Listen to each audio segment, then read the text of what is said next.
La clameur du peuple camerounais est montée vers Dieu, confère Exode 3, 9, et est parvenue jusqu'à nous, nous qui observons au quotidien la scène sociopolitique de notre beau et grand pays, le Cameroun. Ce cri du peuple qui déchire le silence et perce tous les bruits qui cherchent à l'étouffer se fait davantage entendre au cours de ces dernières années qui nous conduisent à l'élection présidentielle annoncée pour le 12 octobre prochain. Prenons un instant, juste un instant, pour réfléchir ensemble. Ce que Monseigneur Paul Lontier-Kené a dit dans sa lettre, ce n'est pas juste une prise de position. Ce n'est pas juste un texte. Pour moi, c'est un miroir tendu à chacun de nous. Et la vraie question maintenant, c'est qu'est-ce qu'on y voit? Qu'est-ce qu'on y lit? Écoutons ceci. Nous avons été attentifs au débat passionné portant sur la possibilité pour les uns et les autres de porter, selon les exigences de la loi, leur candidature pour briguer la magistrature suprême, qui est la plus haute fonction à laquelle tout citoyen camerounais peut légitimement aspirer. Ces débats suscités et provoqués sur le mandat impératif et le mandat représentatif avaient-ils pour objectif de disqualifier certains candidats? Le peuple murmure, nous nous interrogeons. Dans la perspective de cette élection présidentielle à venir, nous avons noté le report des élections municipales et législatives initialement prévues en mars 2025 et qui auront finalement lieu s'il n'y a pas un autre glissement après l'élection présidentielle.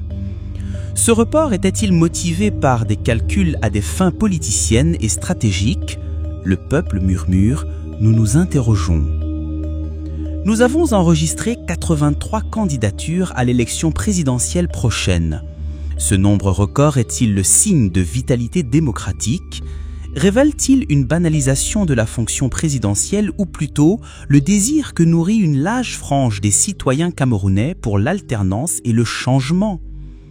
Dans notre grand et beau pays, le Cameroun, si avancé comme nous savons le dire en démocratie, le mot alternance devrait-il faire peur? Le peuple murmure, nous nous interrogeons. Quand un évêque se met à parler de politique, on est tenté de dire ce n'est pas son rôle. Mais est-ce que c'est encore de la politique quand on parle de justice? Est-ce que c'est encore de la politique quand on parle de peur, de silence, de trahison de vérité? Ou est-ce qu'on touche à quelque chose de plus profond? Quelque chose de presque sacré? Le droit d'un peuple à vivre libre. Ce que l'évêque dénonce, c'est peut-être ce que beaucoup ressentent sans pouvoir le dire. L'impression d'être dépossédé. D'être là sans vraiment compter, de vivre dans un pays qui parle de démocratie, mais qui marche souvent à l'envers. Et quand il répète, le peuple murmure, nous nous interrogeons. Il nous oblige, nous aussi, à regarder en face la vraie question. Nous avons écouté attentivement le samedi 26 juillet 2025 la proclamation par Elecam de la liste des 13 candidats retenus provisoirement pour concourir à cette élection présidentielle. Nous avons noté qu'en cette matinée du 26 juillet, les forces de l'ordre et de sécurité avaient envahi les grands carrefours de certaines de nos grandes villes. Redoutait-on une réaction du peuple ? La vérité et la justice ont-elles besoin de la force des armes pour s'imposer à tous ou pour se protéger? Notre Maître et Seigneur qui est chemin, vérité et vie, Jean 14, 6, ne dit-il pas que la vérité nous rendra libres? Jean 8, 32. Le peuple murmure, nous nous interrogeons. Nous avons noté avant et après la convocation du corps électoral plusieurs recours et plaintes introduits par certains candidats et acteurs de la société civile auprès de ELECAM, du Conseil constitutionnel et des tribunaux par rapport à la non-publication de la liste électorale nationale. Ces recours ont connu une rejet systématique ou une déclaration d'incompétence de la plus haute juridiction de notre pays, pourtant chargée de la constitutionnalité des lois et du contrôle de la régularité du processus électoral. Ces revendications étaient-elles contraires aux dispositions du Code électoral? Le peuple murmure, nous nous interrogeons. Nous avons observé toutes les restrictions systématiques des libertés publiques reconnues aux citoyens et aux partis politiques, ainsi qu'au retraitissement de l'espace public. Ces comportements assortis de menaces, d'intimidation et d'interdiction traduisent-ils une certaine fébrilité démocratique ou une volonté de réduire le peuple au silence? Le peuple murmure, nous nous interrogeons. Nous avons aussi noté une explosion continue de tribalisme et de discours haineux dans les débats télévisés et les médias sociaux qui divisent davantage les Camerounais. Le fait de donner l'impression de relativiser un tel état de fait signifierait-il que l'on veut donner raison à l'adage diabolique selon lequel il faut diviser pour mieux régner? Le peuple murmure, nous nous interrogeons. On sent quelque chose. On sent que quelque chose ne va pas. On le sent dans le fil d'attente, dans les regards, dans les rues, dans les débats sur les WhatsApp, sur les plateaux, les télés, dans les taxis. Mais on n'en parle pas vraiment, pas franchement, pas librement. Pourquoi? Par peur? Par fatigue? Par habitude? Parce qu'on a appris à se méfier, à se protéger, à faire semblant? L'évêque, lui, ne murmure pas. L'évêque crie. Et son cri dérange. Il vient casser le rythme tranquille du mensonge. Il vient secouer cette paix qui n'est qu'un couvercle posé sur une marmite pleine. Au regard de tout ce qui vient d'être dit sans exhaustivité, nous estimons que tous ces comportements et ces événements qui se déroulent à la veille de l'élection présidentielle ne favorisent pas la paix. Et pourtant tous ont le mot paix dans la bouche et sur les lèvres tant de citoyens vraiment épris de paix que des fauteurs insoupçonnés de troubles. Nous disons qu'aucune paix durable et véritable ne peut advenir avec le mensonge, la manipulation, les intimidations, la peur, le déni du droit, l'injustice, la corruption, l'achat des consciences, l'instrumentalisation du droit et son interprétation à géométrie variable pour des fins politiciennes. Nous disons que la paix durable se construit sur des fondations solides et fortifiées d'un véritable état de droit que sont la justice et la vérité. L'injustice ne peut jamais apporter la paix. Le fraude électorale ne peut jamais apporter la paix. Le non-droit ne peut jamais apporter la paix. La peur ne peut jamais apporter la paix. L'absence d'alternance prépare le lit des conflits futurs et non de paix. Osons le dire avec l'Ecclésiaste, il y a un temps pour tout, un temps pour toute chose sous les cieux, puisque par essence, comme le dit aussi fort à propos Claude Lefort, le lieu du pouvoir apparaît comme un lieu vide et ceux qui l'exercent ne peuvent s'y maintenir à condition de se soumettre à la règle du jeu démocratique, c'est-à-dire d'admettre qu'ils ne sont là que provisoirement.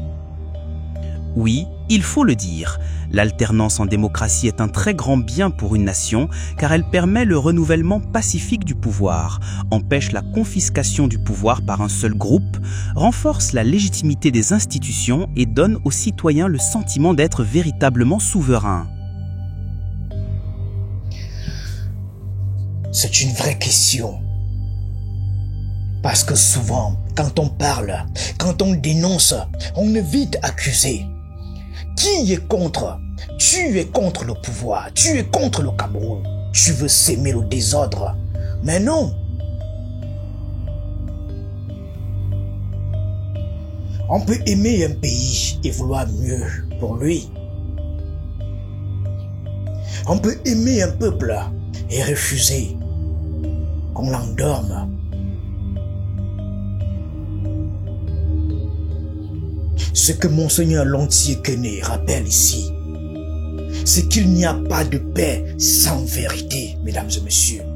Il n'y a pas de stabilité sans justice. Il n'y a pas de fraternité sans courage. Et que ceux qui aiment le Cameroun devraient être les premiers à se battre pour qu'il avance. Maintenant que le contentieux préélectoral va bientôt commencer, nous en appelons à la vérité et à la liberté de conscience des membres du Conseil constitutionnel et à leur sens de responsabilité devant le peuple camerounais, devant l'histoire et devant Dieu qui est le juge suprême.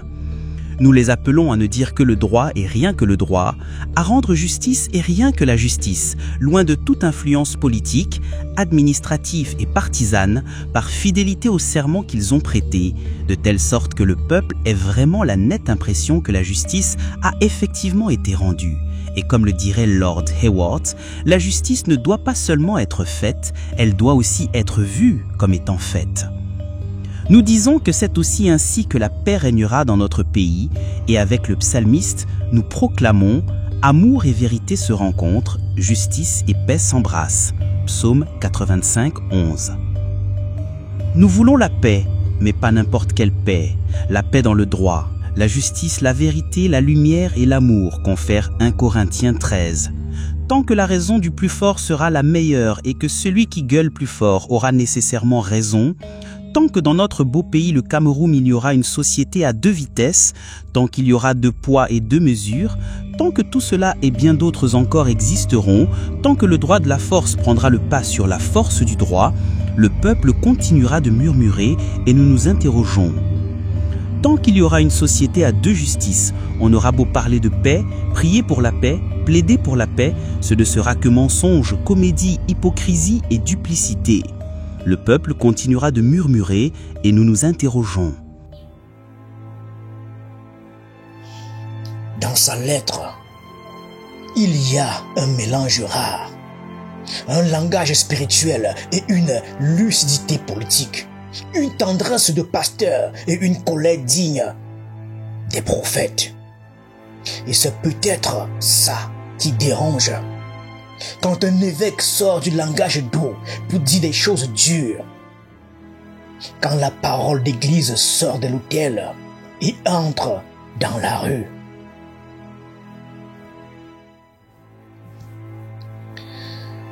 Mais soyons honnêtes, quand les politiques n'écoutent plus, quand les juges ne répondent plus, quand nos institutions ne rassurent plus, que reste-t-il? Qui reste-t-il? Parfois, il ne reste que la voix des consciences. Et cette voix-là, elle n'a pas besoin d'un mandat. Elle a juste besoin d'une vérité à porter.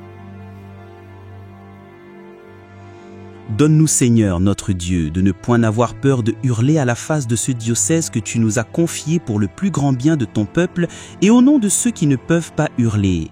Donne-nous de crier, de pleurer pour ceux qui ne peuvent ni crier ni pleurer, dont le cri est étouffé par le bruit et la voix des puissants de ce monde. Que ton règne vienne, Seigneur, sur notre terre et qu'advienne un monde plus beau et plus fraternel pour lequel tu es venu. Tu es mort et ressuscité pour que nous ayons la vie. Donne-nous la paix. Amen. Je vous accorde de grand cœur ma bénédiction apostolique. Notre secours est dans le nom du Seigneur qui a fait le ciel et la terre. Donné à Bafoussam ce 29 juillet 2025 en la fête des saints Lazare, Marthe et Marie, fait à Bafoussam le 30 juillet 2025. Dans ce Cameroun de 2025, qui sont les vrais courageux? Ceux qui gardent le silence pour ne pas perdre leur place? Ou ceux qui parlent au risque de tout perdre? On peut être professeur, on peut être commerçant, on peut être mototaximan, on peut être prêtre, étudiant militaire, on peut être candidat et sentir au fond de soi que les choses ne vont pas Mais on reste souvent dans nos coins. On évite les vagues. On attend. Mais attendre combien de temps encore? Et surtout, attendre quoi?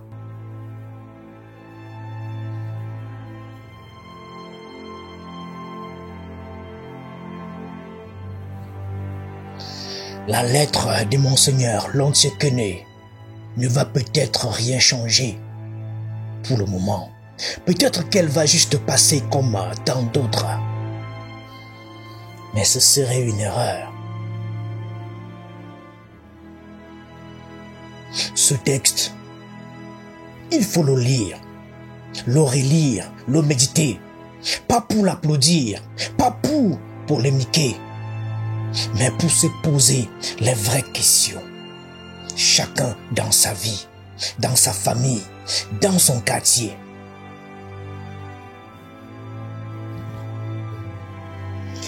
Quel Cameroun voulons-nous? Quel silence sommes-nous prêts à rompre?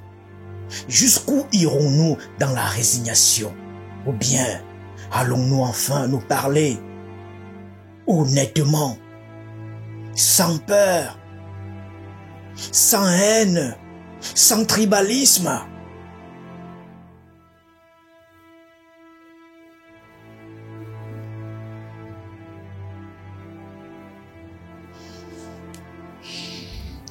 Ce pays nous appartient à tous. Pas à un camp, pas à un clan, pas à un parti politique, pas à un système. Si un évêque ose dire la vérité, c'est peut-être à nous maintenant de faire ce que nous pouvons. Là où nous sommes, peu importe où nous sommes, peu importe ce que nous faisons. Faisons quelque chose par la parole, par l'écoute, par le respect, par l'exigence de justice. Et si c'était ça, notre devoir aujourd'hui, pas de tout changer, mais de ne plus faire semblant.